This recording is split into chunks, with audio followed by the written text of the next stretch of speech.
E aí, meu povo, tudo tranquilo? Tudo regaçando, tudo certinho? Já puseram com borra hoje? Hoje é a parte 3 daquela lei, né? Se é que isso pode ser chamado de lei, porque na verdade é simplesmente uma lei que endossa regulamento, né? Estamos falando daquela tal da lei de migração que eu ainda não sei como a população brasileira permitiu chegar até onde chegou, né? E quando eu falar de vigência, tomara que essa lei nunca entre em vigência, né? Nunca esteja em vigor, porque senão eu tenho pena de mim, de todos os brasileiros e até mesmo dos imigrantes, porque na medida que eu for lendo aqui, vocês vão entender que eles também são vítimas, porque a maioria deles, ao que parece, pelo que está aqui no texto da lei, a maioria, pelo que dá para entender, vai se tornar refém da lei também. E aí, como é que faz, né? O povo brasileiro tem que ouvir dizer que diz que o presidente não poderia, né, de forma alguma barrar essa lei porque é vantajosa, tinha uns acordos aí, não sei o que, uma coisa meio estranha, diz que tinha muito dinheiro para entrar no país, mas peraí, mas vai entrar esse dinheiro à custa de quê? Em qual situação? Alguns jornalistas falaram isso aí na internet. E que negócio é esse, né? É tudo complicado. Agora vamos falar aqui a seção 3 do asilado. Vamos lá. Artigo 27.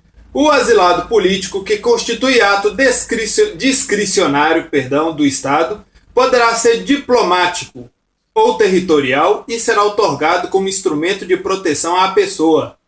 Essa questão do asilo é muito importante. É só vocês lembrarem de Assange, etc. Né? Parágrafo único. Regulamento disporá sobre as condições para a concessão e a manutenção do asilo. Ou seja, mais uma vez, aquela questão do regulamento. O regulamento, para ficar claro aqui para vocês, é aquela questão. Ele não pode bater de frente à lei, ele não pode contrariar os princípios da lei, ele não pode gerar despesa, etc. Mas, em contrapartida, o regulamento ele pode fazer tudo. Ele pode, inclusive, criar coisas, mexer com coisas, ele pode ser muito flexível. É aí que eu falo.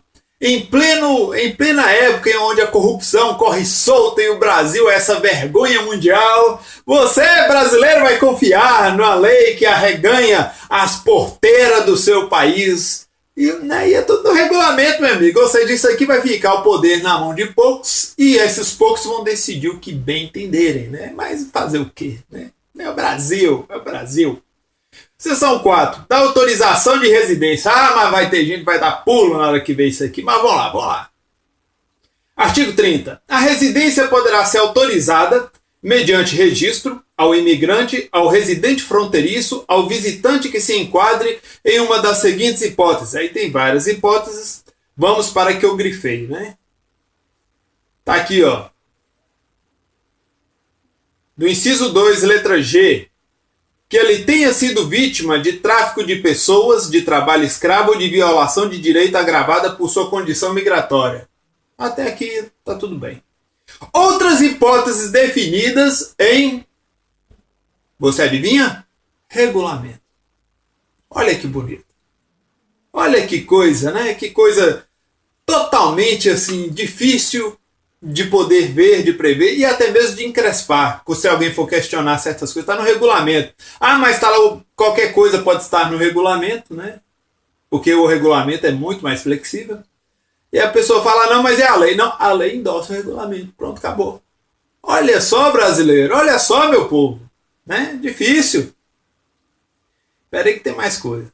Os prazos e os procedimentos da autorização de residência de que trata o artigo 30 serão dispostos em regulamento, observado o disposto nessa lei. Isso aqui é aquela coisa, né, meu amigo? E o Brasil é a mãe, só não é mãe para os brasileiros, né? E vocês vão ver que essa lei aqui também não é essa coisa fofa também para os imigrantes, não. Prestem bem atenção no artigo 33 dessa lei. Regulamento disporá sobre a perda e o cancelamento da autorização de residência em razão de fraude ou de ocultação de condição impeditiva de concessão de visto, de ingresso ou de permanência no país. observado procedimento administrativo que garanta o contraditório e ampla defesa. Nós sabemos que isso aqui é o país da justiça, né? Onde o contraditório e ampla defesa funciona, que é uma maravilha. E se vocês prestarem atenção na leitura aqui desse artigo, vocês estão vendo que é o seguinte: o regulamento disporá, decidirá quem vai, quem fica e se permanece. Isso aqui vai deixar os imigrantes limitados. Ou seja, muitos imigrantes são tão vítimas quanto o povo brasileiro com essa lei. É que eu falo, a lei anterior tudo bem, mas essa daqui é absurda. Essa lei é absurda. E guardem bem esse artigo 3.3. Porque, por exemplo, vamos supor que o imigrante contrarie certas coisas. Vocês vão entender essa lei quando eu estiver tratando de outro assunto. Quando eu chegar um pouco mais na frente dela aqui, vocês vão lembrar do artigo 3.3. Vocês vão falar, moço, realmente pode ser uma coisa problemática. Guarda isso na cabeça aí. Artigo 36. O visto de visita ou de cortesia poderá ser transformado em autorização de residência, mediante requerimento de registro, desde que satisfeitos os requisitos previstos. Aonde? Regulamento, gente. Claro, regulamento. O que mais me admira é que Michel Temer é um jurista, né, que tem uma certa fama, um jurista que, de acordo com pessoas que o conhecem, afirma que ele é um jurista de conhecimento, que ele é um sujeito que tem conhecimento do meio jurídico, do universo jurídico e todo esse juridiquês, etc, do mundo jurídico, das leis, tal, etc. Ele é um cara que navega muito bem nesse mundo, né? Um constitucionalista, de acordo dizem. Como é que isso aqui passou e ele, né, não vetou umas coisas dessas? Que essa lei, na verdade, ela merece ser toda vetada, né? Ela tem que ser abolida, né? Mas fazer o quê? Reunião familiar. O visto ou autorização de residência para fins de reunião familiar será concedida ao imigrante. Inciso 1. Cônjuge ou companheiro sem discriminação alguma. Vai prestando atenção. Filho de imigrante, beneficiário de autorização de residência ou que tenha filho brasileiro ou imigrante beneficiário de autorização de residência. Lá na frente vocês vão entender isso aqui. Ascendente e descendente até o 2º grau ou irmão de brasileiro ou de imigrante beneficiário de autorização de residência ou que tenha brasileiro sob sua tutela ou guarda. Olha só que responsabilidade, hein? Se vocês não entenderem isso aqui só com essa leitura, tem um artigo lá na frente que ele é mais explícito. Mas vai prestando atenção. Como é que ficar no Brasil é fácil e ser expulso daqui, deportado, ou etc. É muito mais difícil. Vocês vão notar. Deixa eu ver como é que está o tempo. Vamos lá. Capítulo 4. Da entrada e de saída do território nacional. Vamos lá. Artigo 40. Poderá ser autorizada a admissão excepcional no país de pessoa que se encontre em uma das seguintes condições, desde que esteja de posse de documento de viagem válido. Aí vem o inciso 3º. Tenha perdido a condição de residente por ter permanecido ausente no país na forma especificada em regulamento. E detém as condições objetivas para a concessão de uma nova autorização de residência. Porra. É que eu falo, o sujeito ele vai perder, vai poder voltar, aí se ele perde, ele consegue de novo, é tranquilo. Pô, o negócio aqui é... Eu nunca vi tanta facilidade. É que eu falo. E isso aqui é aquela flecha com mel, sabe? Com anestésico. Porque isso aqui também é ruim para os imigrantes. Isso aqui os imigrantes vão ficar reféns. Agora você fala, vai estar refém do Estado. Meu amigo, se você confia no Estado, você é um idiota. Você é um idiota. Porque eu vou te falar, se o Estado entender de amanhã te transformar no criminoso, ele te transforma no criminoso. É que você não tem ideia do nível de corrupção que existe. Agora, quando vocês acordarem para a vida, vocês vão entender que está todo mundo correndo risco. Você vai entender que está todo mundo correndo risco de vida debaixo desse Brasil aqui. Mas mas brasileiro é foda. Brasileiro é foda. E realidade para vocês enfim, vamos lá. Parágrafo único. Regulamento poderá dispor sobre as outras hipóteses excepcionais de admissão, observados os princípios e diretrizes dessa lei. Isso aqui, observe, é explícito. Observa os princípios e diretrizes da lei, ou seja, só tem o princípio e as diretrizes. Pronto, acabou. Não tem precisão nenhuma.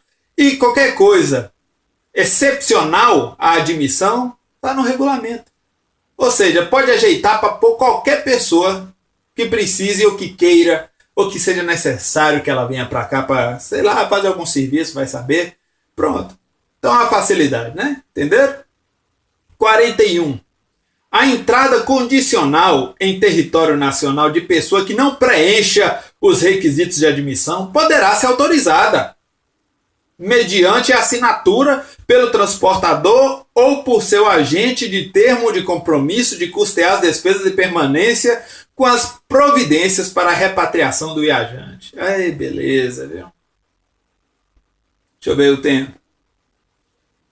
Seção 2. Do impedimento de ingresso. Parágrafo único. Ninguém será impedido de ingressar no país por motivo de raça, religião, nacionalidade, pertinência a grupo social ou opinião política. Bom, isso aqui vocês podem interpretar da forma que vocês quiserem. Eu não vejo essa parte aqui, eu já não vejo um grande problema, porque é óbvio, né? Ninguém deve rejeitar pessoas baseado somente nisso aqui. Inclusive tem que olhar a conduta e etc. Realmente fazer uma avaliação, coisa que não vai acontecer. Na verdade, não vai acontecer. O que eu falo, vocês não enxergam a realidade do Brasil. Se vocês observarem essa lei até agora e o que eu estou falando, e vocês conseguem olhar de forma crítica a situação do povo brasileiro, a situação desse país, vocês vão entender que a coisa é pior do que vocês podem imaginar. É pior do que vocês podem supor. Mas, né? Enfim. Agora eu vou dar uma interrompida aqui e vou preparar para gravar a parte 4. Viu? Doeu aí até agora o que vocês aprenderam, o que vocês viram? Não, não doeu porque conhecimento não dói. Apenas abre os olhos, né? Não esquece de curtir, compartilhar e se inscrever para fortalecer e eu poder trazer mais e mais conteúdo aqui para vocês. Então até daqui a pouquinho.